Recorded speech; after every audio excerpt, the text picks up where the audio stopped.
猖狂至极，他算老几？崔厅长手中的笔因为愤怒被折成两截。3天之内发生了2起恶性袭警事件，2位反扒队员重伤，而且还是在猎扒报道方兴未艾之际。崔彦达厅长出离愤怒了，断笔一扔，冷冷说了一句：“散会。”崔厅长拂袖离去以后，会议场冷了，数十名厅事局中层面面相觑。坐在前面很不自然的王少峰局长耸耸肩膀，如芒在背。他摸着手机给市局留守的办公室发了信息，让人火速赶往现场。袭警类重案一旦发生，按处理流程要启动重案案件应急预案，首先是重案队，紧随其后的是督察。恰恰这种案子是谁也不敢隐瞒的。崔厅出去不久，秘书悄然走入会场，俯身对许平秋说了一句什么。许平秋匆匆离座而去。刚进崔厅的办公室，厅长劈面就来了一句：“这事儿你怎么看？3天2起袭警案都发生在婺城路路面犯罪侦查大队。我刚知道，居然是2名参加机场盗窃案的侦破的功臣，而且是刚刚入职的新人。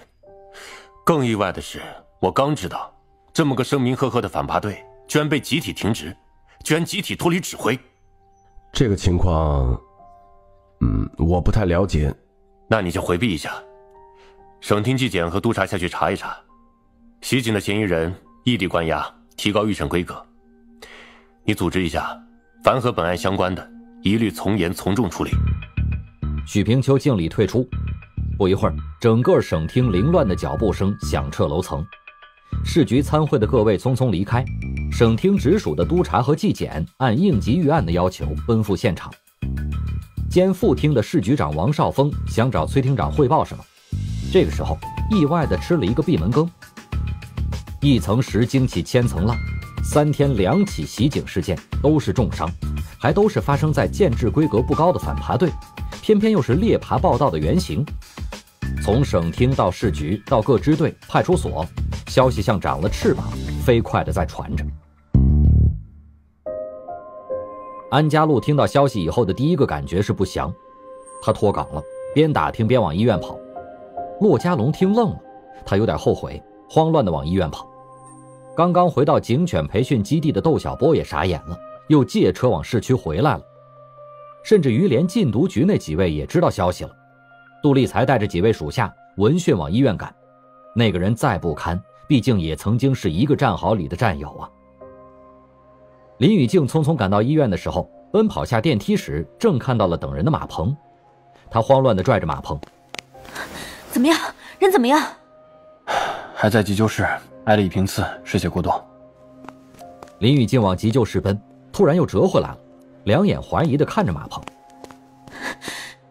你一直和他在一起？”“今天早上和他在一起。”“那他出事的时候你在哪儿？”“在酒店楼下。”黑影掠过，是林宇静怒不可遏地甩手给了他一个响亮的耳光。很意外，这位眼睛里面不揉沙的特警一言未发，动也没动。林宇静几乎气哭了，他指着马鹏哽咽着：“他是被逼成那样的，是你教的他。”在知道案情的第一时间，林宇静就猜到了大概。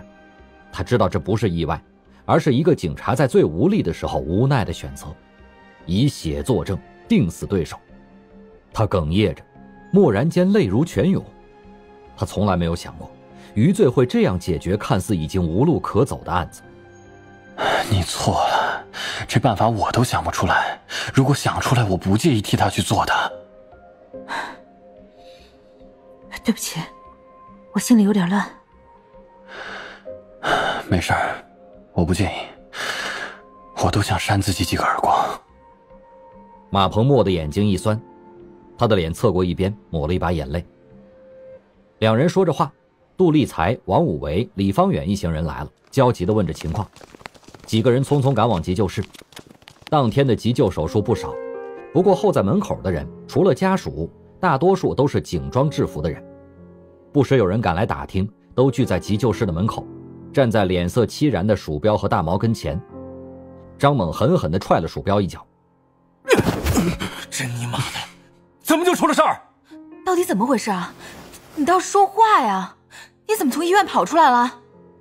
安家路推着鼠标，又有人急匆匆来了，是后赶来的刘星星队长和林小凤。两个人在市局督察处反省尚未结束，扔下检讨就跑了过来。鼠标抱着队长，哇的一声委屈地哭上了。刘星星凄然地拍着鼠标安慰道：对不起啊，孩子们，最关键的时候我没和你们在一起。大毛，余罪人现在怎么样了？在等血液。这个贱人故意把我们吃走，自己挨了一家伙。这个贱人连血型也贱，还儿是阴性，满大队找不到一个跟他血型相符的。队长，他们当的这是什么警察呀？开除的开除，送医院的送医院，儿童还躺着呢，鱼儿也倒下了。是鼠标亲自把余罪送回来的。他没能想到一刹那间，活蹦乱跳的鱼儿居然会变得这么虚弱，在赶到医院时几乎没有了脉搏。他从来不敢想痛失朝夕相伴的兄弟会是一种什么样的境况，而此时泪几乎干了，人还没有出来。这个时候医院静的只能听到抽泣的声音，只能看到忙碌的护士在进出。每推出一个病床，那些焦灼如焚的人总是凑上来问着是谁。当听到一个失望的答案时，所有人心上的阴影又深了几分。他一定扛得过去，一定行的，一定行的。安家路在心里默念着，和后来的欧燕子在小声地加着油。不经意间，眼睛同样红红的林雨静看到了安家路，他点点头，相信了那句话，一定行的。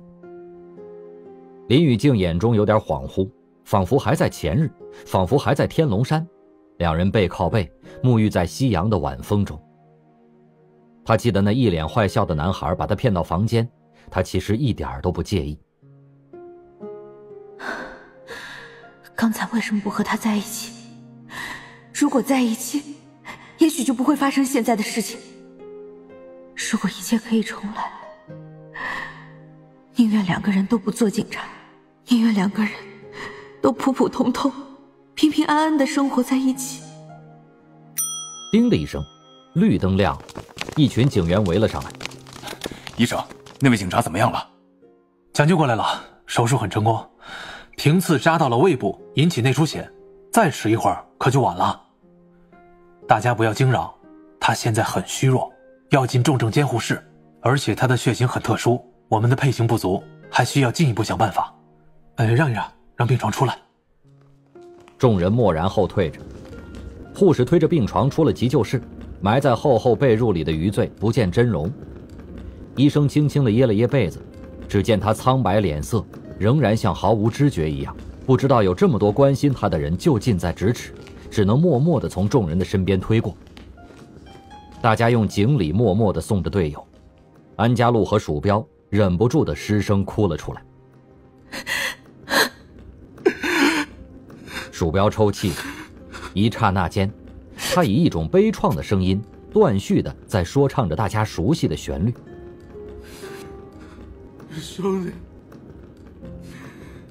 兄弟啊，我的兄弟，我们等着你。兄弟呢？我的兄弟，我们在一起。流氓，洁癖，谁他妈不服气？为什么不让端凤？黑吧？为什么不让我？有什么了不起？兄弟啊，我的兄弟，我们等着你。没钱，我们不缺钱，没车，没房，都他妈是苦逼。兄弟啊，我的兄弟，我们在一起。流氓！那调子说唱的像嘶吼，在抹着泪，在咬牙切齿的，在愤然不已的昔日同学说唱出来，一个个仿佛要把内心的憋屈喷出来。医生异样地停下了脚步，他似乎被这一群雄性的声音感染了。不管怎么说，那声音仿佛有一种振奋人心的力量。他看到躺在病床上的伤者眼睫毛动了，2行泪慢慢地溢出了眼眶。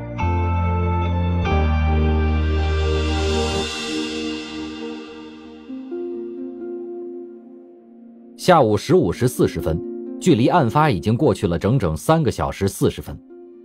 当警察被抢救过来的消息传来时，连赶到现场的王少峰局长也长舒了一口气，觉得肩膀上一下子轻了许多。抢救室的评次以及伤口诊断全都被后来的督察带走了，连出警的鼠标和大毛也不例外。不过有好多的警察聚在重症监护室前，包括已经被停职的同事，还有那些满世界在追着反扒队员的督察。闻讯而来的他们都静静地站在监护室前，看着虚弱的仍然不省人事的余罪。认识的不认识的都向他默默地敬了一个警礼。不知道什么时候，不知道从哪里，不知道是谁的手机在轻轻放开了一首熟悉的曲调，是那首熟悉的《警察之歌》。当熟悉的旋律响起，那铿锵的旋律仿佛在此时有了一种特殊的意味，那激昂的声音就像有一种号召的力量一样。病床上的余罪在动着，慢慢地睁开了眼睛。不过他仿佛困了，累了，勉励的一笑，又那么疲惫地闭上了。窗外，在愤怒，在祝福的同学同行一下子失声，泪如雨飞。把你今天中午的事情再重复一遍，详细一点。预审员换了第3波，仍然是同一个问题。贾元清此时早吓出了几身冷汗，他比什么时候都清醒，很有条理地说着和谁一块吃饭了，是开发商请的。区长、区委书记、办公室主任以及房改办领导等等说得清清楚楚，甚至连自己喝了几斤几两酒也记得几乎不差。不过他仍然在强调着，这是栽赃陷害，我根本没有防备，他一瓶子砸我右肩上了，我胳膊疼得都抬不起来了。他握着我的手，让我的手抓住瓶刺，刺到他小肚子上了。真的，我现在才明白，他是要陷害我袭警。3位预审交换了一下眼神，急救室之外的较量开始了。贾元清，你不要口口声声说什么栽赃陷害，问题还没搞清楚，怎么你就给事情定性了？一位年届50旬的预审员打断了贾元清的话。贾元清一愣，马上醒得这是一个讲证据的地方，而他指责的恰恰是他没有任何证据的。他愣了，他突然发现他栽在自己最擅长的领域里了。嫌疑人是副区长，面色白净，眉清目秀，很有儒者的气质。这位区里评价相当不错的一位年轻干部，就预审也觉得这种人不可能袭警。这是贾元清给预审员们留下的第一印象。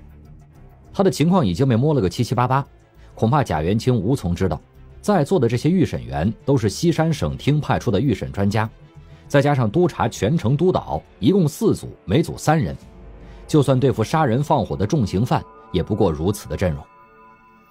专家开口自然是不同凡响了，每每都是轻描淡写。这不，另一位拿着记录，像是随口问着：贾元清，据你所说，你和警员余罪是初次见面？对，绝对是。今天他莫名其妙就闯进我们吃饭的包间了。那你见到他是什么表情？我害怕，不对，很恐怖，他恶狠狠，像要杀人一样。也就是因为反扒队那事儿，他怪罪到我头上了，要栽赃我。问你什么就说什么，不要讲无关的话。很恐怖。不过据我们对你们一起吃饭的同志询问，他们说警员余罪同志进门的时候很客气，先向你们敬了礼，很恭敬的让其他人回避，有这事儿吗？好像是。是就是，不是就不是，不要用好像之类的词。是。那就不对了。你不觉得以你所说，表情很恐怖，突然间发难，持酒瓶砸你肩膀，很有悖逻辑吗？这事实就是这样的。贾元清突然觉得事实不符合逻辑的地方太多，但那就是事实。可他越叙述事实越像假话。那你还忽略了一个事实，在现场找到了一部手机的碎片，经检验上面有你的指纹，这部手机是余罪同志的，怎么会被摔碎，又怎么会在你手里？这个是我震怒之下摔了他的手机，难不成这也要挑毛病？是我摔的。为什么摔？他说话很难听。他说什么了？他说，我记不太清了。我好像说我当时喝的有点昏，记不太清了。贾元清踌躇了，再往下说就要讲到与张和顺、马刚卢以及其兄的故事了。他当然下意识地回避这个问题，怕纠缠到更多的事。不过越回避越没有说服力，这个时候就连他自己都觉得自己的话像是假的。你的交代前后不符啊！第一次交代，你说你并没有喝多少，头脑很清楚，根本不可能酒后伤人。而现在又说你喝多了头昏了，连导致你摔手机的原因都想不起来了。你觉得这样能把事情搞清楚吗？或者其中还有隐情？我确实有点记不清。贾元清拍打着脑袋，用的是左手，右手还疼着呢。他此时发现自己正在一点一点地往泥沼里陷，想往外拔的难度越来越大。真的就是陷害，他握着我的手，握着瓶刺，就那么刺他自己身上了。哎呦，真的，你们怎么不信呢？你的意思是这一切都是精心策划的了？肯定是。假设你这个交代成立，那意思就是说，警员余罪同志刻意握着你的手，把你的指纹留在瓶子上，然后刺向自己，栽赃给你。对，就是这样啊。如果栽赃，找个什么地方不行，非找个人多眼杂的酒店。如果栽赃，做个样子就行了。可事实上，瓶刺刺进他身体最深处 3.4 公分，他被抢救了2个多小时，现在还没有脱离危险。他穿了3件衣服，警服、线衣以及衬衫。据你说栽赃做个样子，说不通啊，简直是自杀呀。贾元清又吓住了，刺进去多深他还真不知道，但是他记得那个人就是慢慢的、缓缓的把瓶刺推到了自己的身体里。他看到那血像往外抽一样流着，偏偏自刺的人脸上还带着诡异的笑容。那是此生他见过的最恐怖的场景，即便是现在想起来仍然是冷汗涔涔。预审员放在桌上的手机蓦地震动起来，是省厅那位的。他看了看，仍然是面无表情，慢慢地放了下来，以一种平和的口吻继续问话。贾元清，我们被袭的警员现在还在昏迷中，这个问题先放放。说一下另一起袭警的事。被袭警员李二东，婺城路路面犯罪侦查大队在籍警员。昨天凌晨在押解嫌疑人途中遇袭，他被刺2刀，嫌疑人被劫走。你对这个案子一定记忆犹新吧？知道，是我侄子，那个坑爹货把叔叔也给坑了。据说你是这个案子的幕后推手啊？怎么可能？我哪有那本事啊？是吗？那这样的话就省点时间，兜这么大圈子，有意思吗？小元清，不要以为你做过什么都隐瞒得住，想不想看看你同伙的公诉？预审员直接摁着遥控，只见头顶的显示器出来一个画面，贾元清一下子全身抽搐，如遭电击。是马刚卢正滔滔不绝地说着什么，声音被屏蔽了。不过看样那家伙待遇不错，还有警察给他端水。画面持续了10几秒钟，很短，不过却比任何语言都有震慑力。贾元清那凛然的表情一刹那成了颓废不已，脸色越来越白。你可以不开口，可以胡说八道，可事实不是你掩瞒得了的。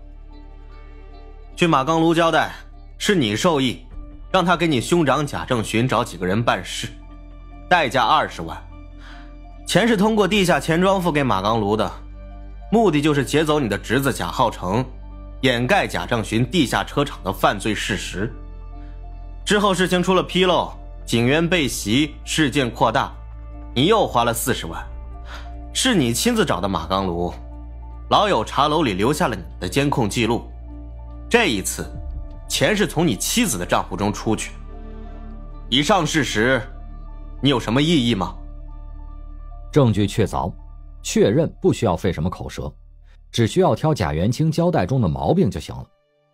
贾元清哆嗦着欠了欠身子，很不自然，很难受似的。这个细微的动作被老狱神捕捉到了，他插了一句嘴：市纪检委反贪局已经进驻杏花区，市委正在召开会议，议题就是讨论你的违纪问题。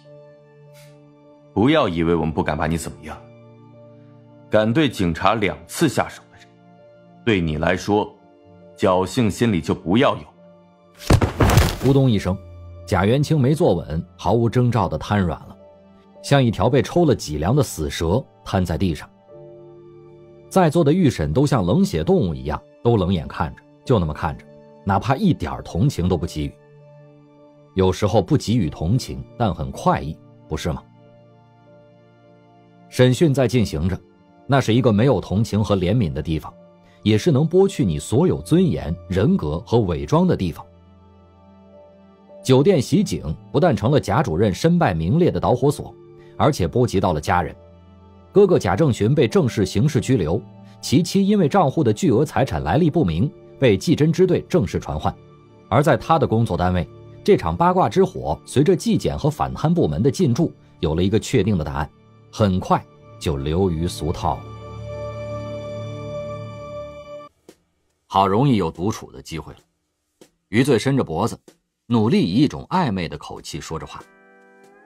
林雨静凝视了片刻，削了一小块，接着很促狭地放到了余罪的嘴里，看着他嚼。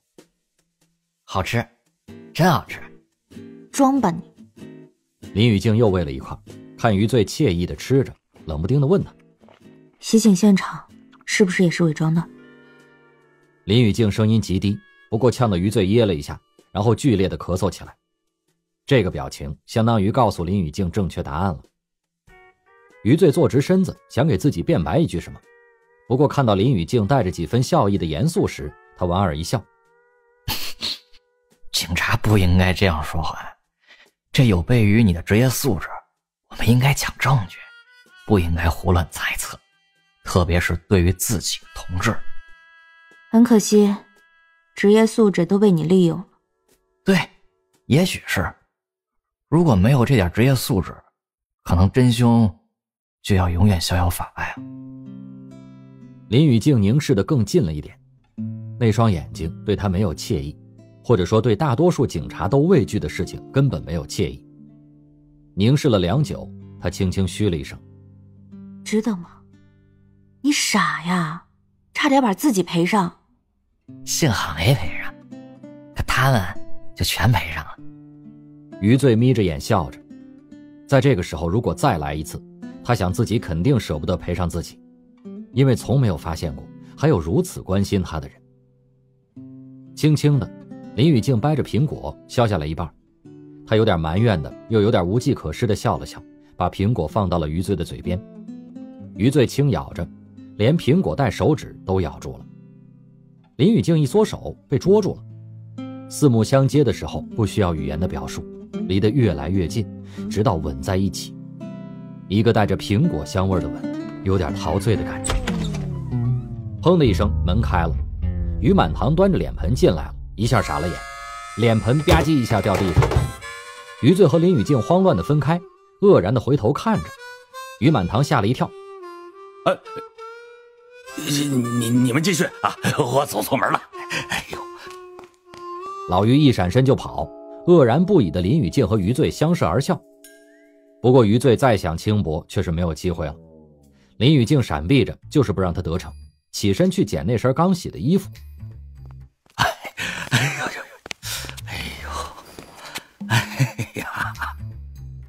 于满堂直抚着前胸，喘着大气，乐歪了。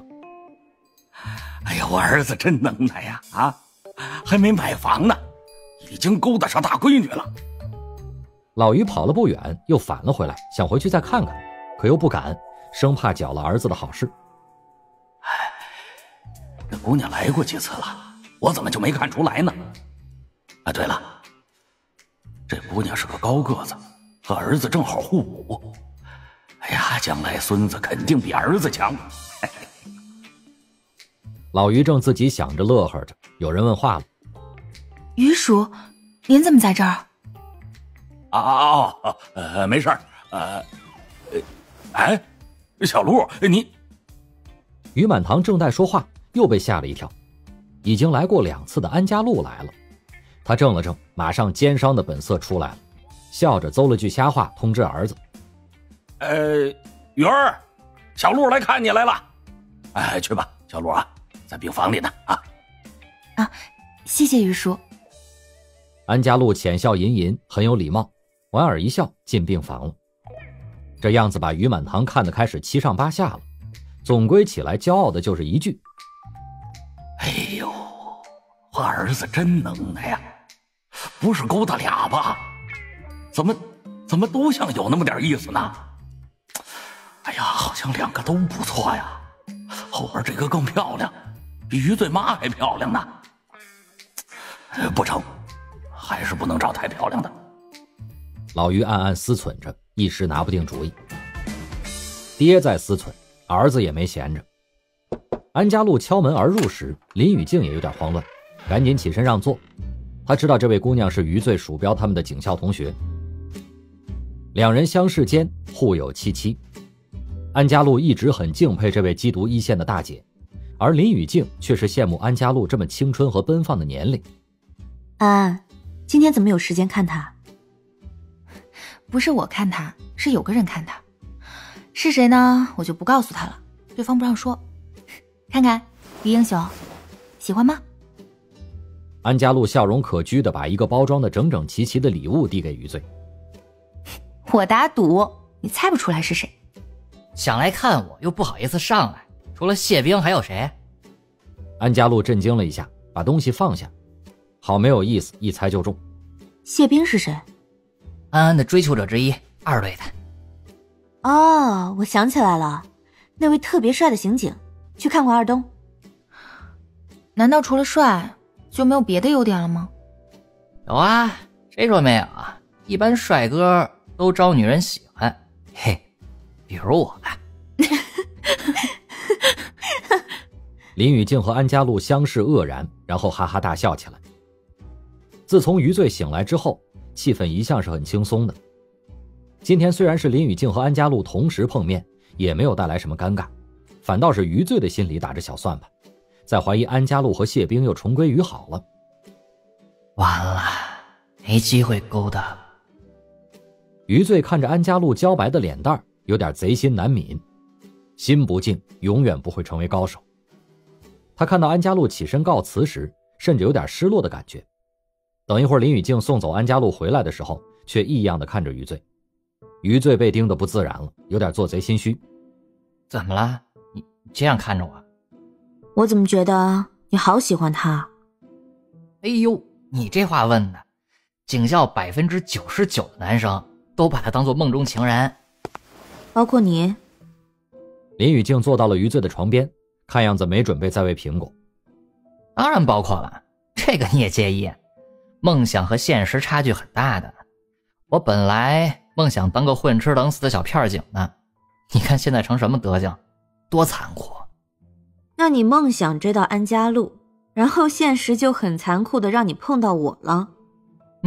很对，所以我只能面对现实，只能想办法征服残酷的现实。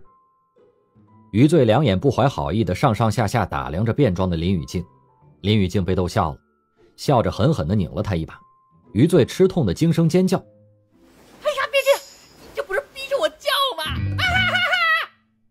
于是林宇静来了个更残酷的，捂着余罪的嘴狠狠地掐了他一把，叫都叫不出来了。这可把老余给苦了，一直站在门口听着里头的动静，没地方去啊。哎，这熊孩子，大白天不能整这事儿吧？哎，我这实在不好意思进去呀。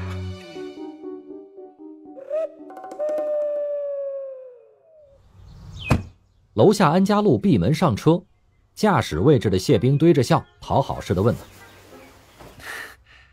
谢谢啊。”送礼只是借口而已。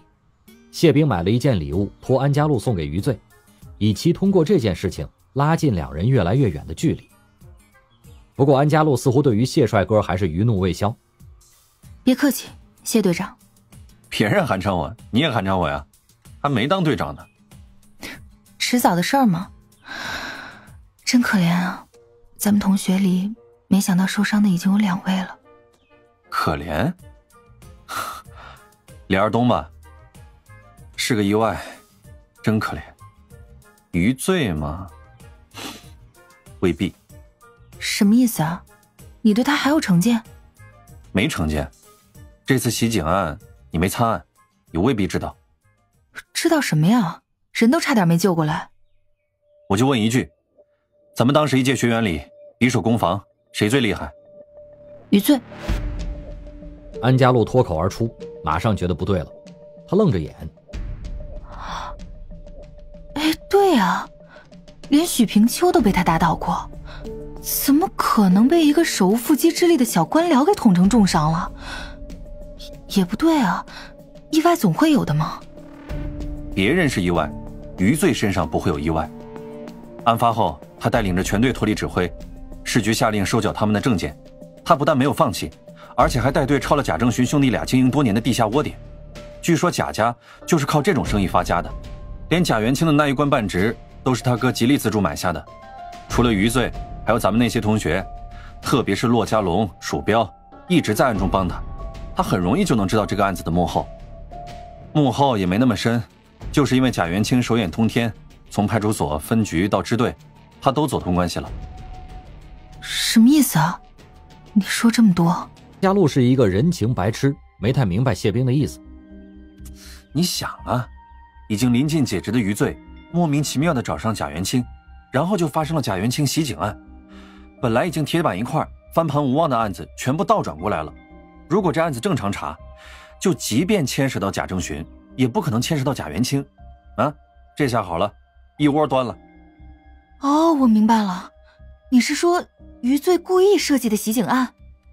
这个我不能确定，但我很确定的是，让张猛和熊建飞联袂动手，都未必能把他捅成那个样子。那专案组是吃素的呀，没查出来。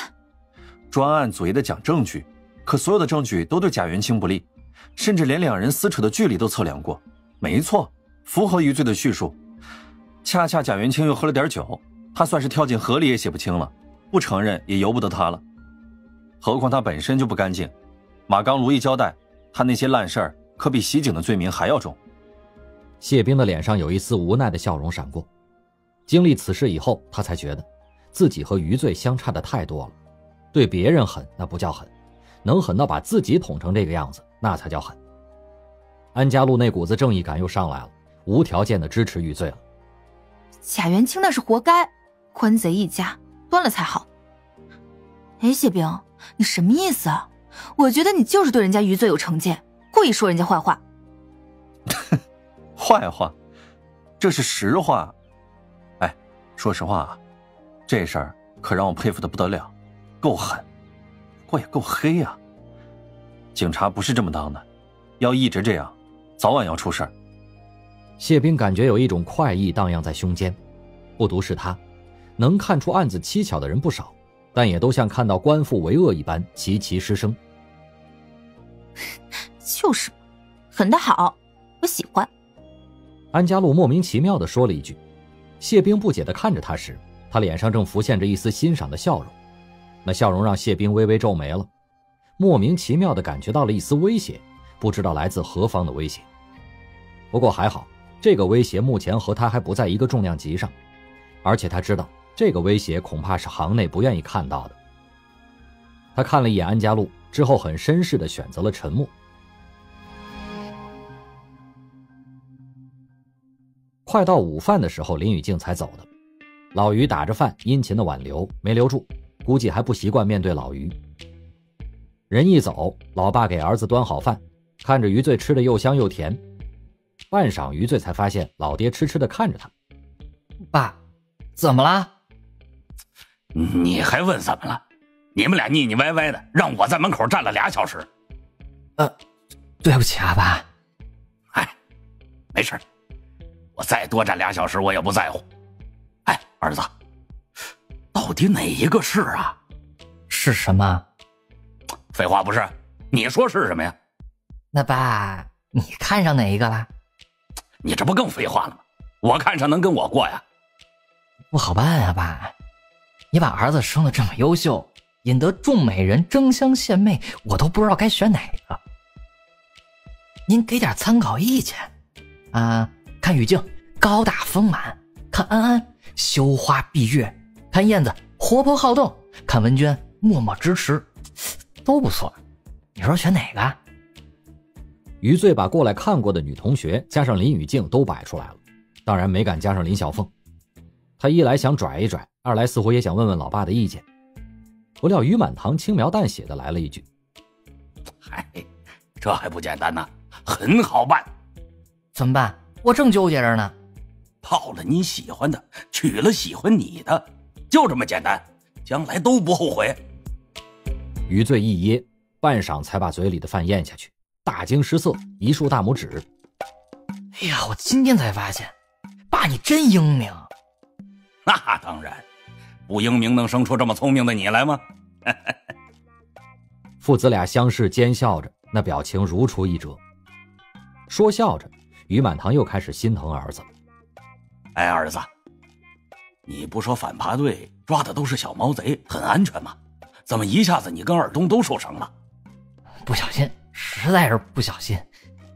哎呀，那受伤了吧？怎么也没见发点抚恤啥的呀？我看电视上这警察一受伤，哎呦，那都是领导慰问，小姑娘献花什么的。你这些待遇怎么一点都没有呢？这事儿很不和谐，估计局里使劲压着包着呢。毕竟牵涉到了分局，支队很多人渎职的问题。爸，那荣誉都是虚的，咱还在乎那个？那也得来点实的呀。是不是会给提个局长、副局长啥的呀？这个不好说，爸，做人要淡定，要低调，不是您教的吗？咱们在乎那个荣誉干什么呀？反正从小到大就都没拿过奖。哎，这不对啊，荣誉可以不要，实惠一定得要，好歹将来别人称呼那也带个长字儿啊。你别像你爸，一辈子就当过家长，除了开家长会替你挨训，就没起过作用。哎呀，我就不信了，我儿子这么有出息，都因公负伤了，那领导就瞎了眼了，也得给个安慰奖啊！哎，不给，爸就找他们去。老于嘚瑟着，又是扶脸，又是拍大腿，那是极度有成就感的表现，大有不给长字就跟谁没完的架势。余罪笑了笑，不过又侧脸抹了一把酸酸的眼睛。此时他有点后怕了，如果扔掉的是那身警服，他可以不在乎，可要迎接的是父辈的失望，他相信自己会很在乎。边吃边聊了一会儿，余罪让老爸回家，可老于却放心不下。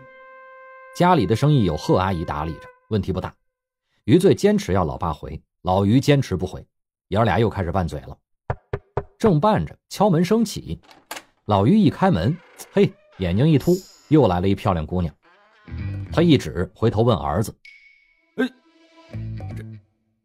儿子，这是谁呀？不是，你到底搞了几个呀？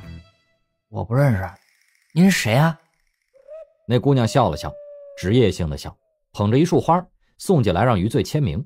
啊，明白了，是有人慰问的，送花来了。刚签了一个没留名，余罪正纳闷是谁送的呢，又来了一个。老于一开门，这下放心了，是男的，也是送花的。没见识，你整点吃的多实惠呀，搞这些有什么用啊？老于嘟囔着，拿起碗筷去洗了。余罪笑了笑，第一束他不知道是谁，不过那束康乃馨让他想起来一个人，男的，汉奸汪慎修。不为别的，同学里能有这种小资情调的也就汉奸一个人，如果是其他兄弟，肯定是整块红烧肘子或者扒鸡什么的。听说这货自己开公司了，没入警籍，以前大家对此颇是失望，不过现在看来未必不是一件好事。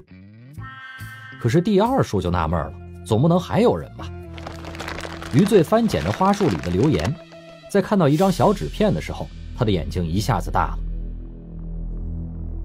没有文字，只有一个图案，是一根手指，指尖上飞舞着硬币。他一下猜到是谁了，随即他把整个花束拆开，却什么也没有发现。搁在床头柜上放了很久，几次看花时又发现不对了。纯白的花朵他叫不上名来，不过总觉得很触然。突然间他有一种很不祥的预感。余罪起身，找着手机翻查着马秋林的电话，通话时很快证实了他的想法。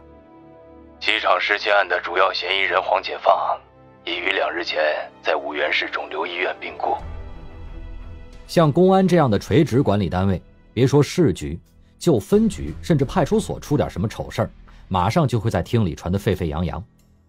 这2周来，2起袭警案成为了五原市警营中分传的奇闻。当然大家谴责的是那些目无法纪的奸商和官僚，感慨世风日下，好人难做，好警难当云云。其实对于条管的单位也未必全是好事，就即便对于大多数身着警服的人而言，早被朝九晚五按部就班的生活和工作磨得棱角全失，这些故事的生命力并不强。也许过不久，相传的又会被什么丑闻、什么绯闻替代，愤慨和血性只是偶尔的表露而已。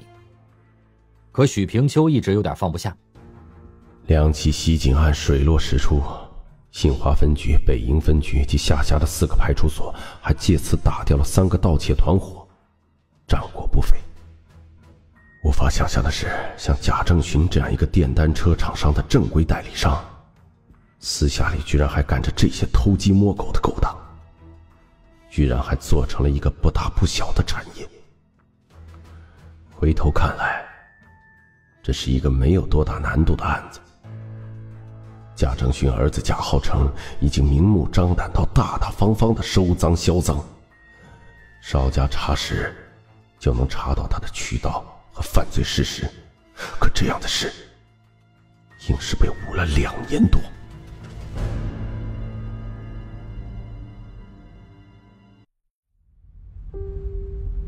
西山省公安厅和五原公安局相距并不远，车程不到10分钟，只不过又堵车了。司机鸣了一声喇叭，稍有不安地看着领导，还好领导没有注意到。车会在车流里已经看到了市公安局的标志。司机看到副驾的车窗露着缝，小心翼翼地合上了电动车窗。这个时间的季节，雾霾的天气又降临了，左右侧的人行道上处处可见戴着大口罩匆匆而过的行人。中午别接我了，你忙去吧，我和老战友叙叙。是。许平秋像是从沉思中刚刚惊醒过来，司机应了一声，没多问。车驶到市局，许平秋在门口下了车，步行进了市局。又快到元旦了，恍惚间糊里糊涂又是1年过去了。他看了一眼曾经工作过的单位，有点说不清楚的感觉。直进了办公楼，步行上了顶层，沿着甬道走到尽头。这儿是个被遗忘的角落，很多都是许平秋的熟人。推门而入，一群50开外的老头，喝茶的喝茶，聊天的聊天，还有空着的座位，那是根本没来上班的。哟，老许来了。老许稀客呀！稀客呀！老李啊，别抽了，还抽这么凶。哎呀，那可不，就好这一口了。切！哎，老牛，退休以后返聘回刑侦上咋样？多挣份工资呢。哎，挺好挺好。王头，你家大小子什么时候成家？喝喜酒可别忘了我啊！哎，那肯定的呀。许平秋到这个环境里可谓是如鱼得水，和相识了几十年的老哥们嘘寒问暖，根本不用顾及什么身份和形象。当然这帮老家伙也不怎么顾及，否则也不会被扔到这个被遗忘的角落了。许平秋坐了下来，看看聚精会神看报的马秋林，敲了敲桌子。马师傅，别看了，有什么看的？退了休，有的是时间，没地方打发。嗨，许处，我们商量着组织个请迎老头乐，怎么样？退休的、下二线的，以后跳舞、钓鱼什么的，结个伴儿。对呀，许处，我可在刑侦上干过。哎，给我们支援多少经费啊？想得美，要经费，哼，一线的还不足呢，顾得上你们退二线的玩？再说，一帮傻老头有什么玩的？看看啊，说什么来着？当了领导啊，脸就变。等你退了来找我们呢，玩也不叫你。众老头哈哈笑着，许平秋却是思路被打断了，叫着马秋林：“走走走，马师傅，咱们外面说去。简直啊，我就不能看见他们，一见面就想着找事儿。”马秋林笑着起身了，在众老头的哄笑中出了办公室。掩上门时，马秋林笑着朝里面看了一眼。还别说，许处，工作了一辈子，还就这1年多最省心。谁说不是呢？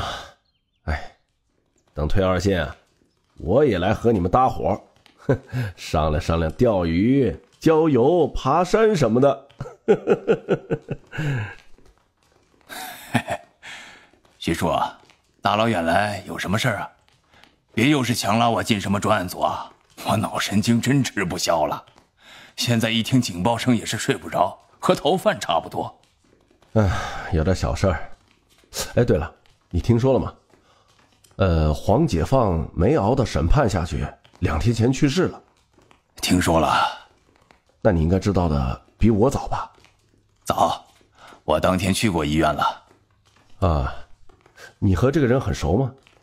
我听说他坐监的时候，你每年都去看他。对，13次，而且是我接他出狱的。我回头看过他的案子，疑点很大呀。对，严打时期，大部分案子疑点都很大。两人且行且说，不经意间许平秋回头了，他看着马秋林平静的眼波，很不解释的。那应该是个错判的案子，你对此深感内疚？案子虽然错判，可人却罪有应得。您说内疚，我倒不觉得呀。那就好，这样的话，我们就可以谈谈了。这位常年在刑侦上泡着的人，心性不比嫌疑人好琢磨多少。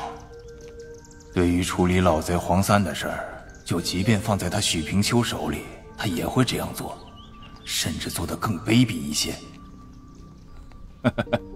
许处，您的意思不是追责我吧？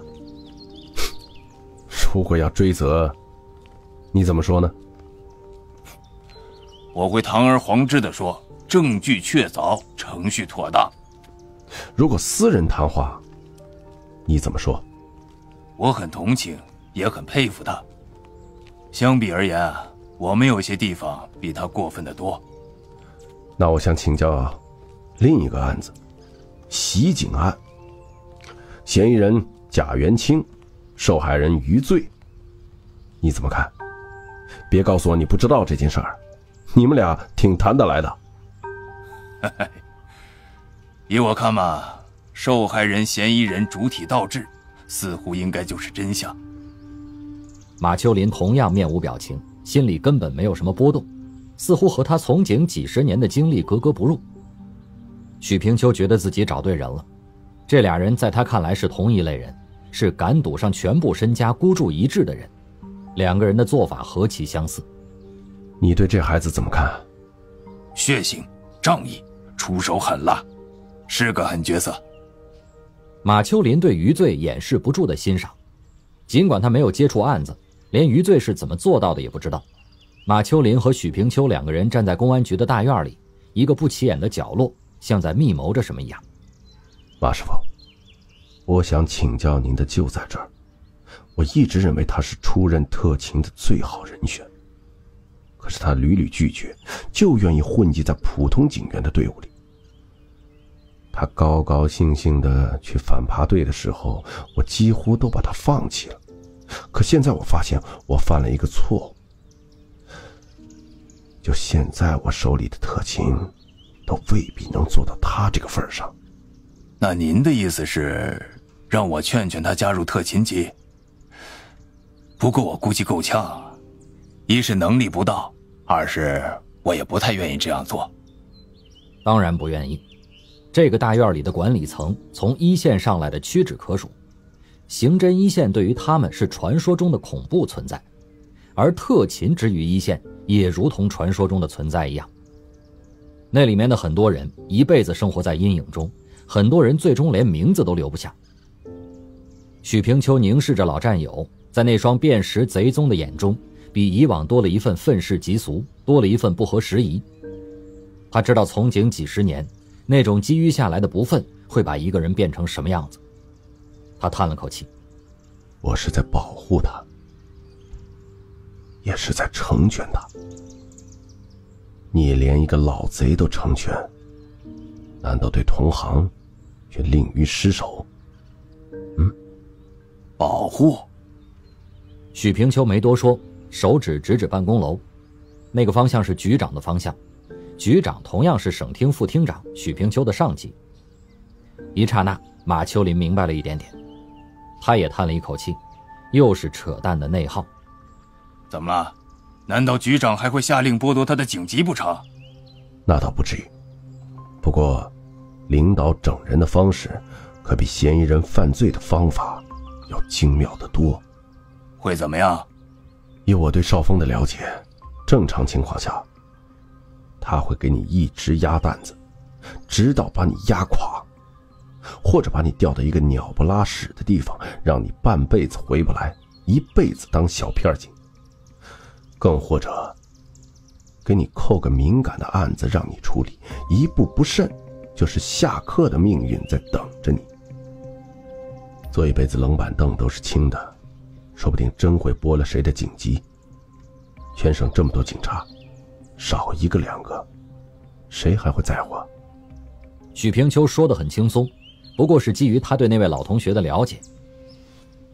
马秋林想想余罪干的事儿，抗拒督察执行公务，带头脱离指挥，又捅出建这么大的篓子，一下子捋下来分局支队那么多人，而且都是王少峰局长的嫡系，要不给他穿穿小鞋都没人可穿了，否则怎么会提拔那么多人，偏偏把这位被袭的警员晾在一边呢？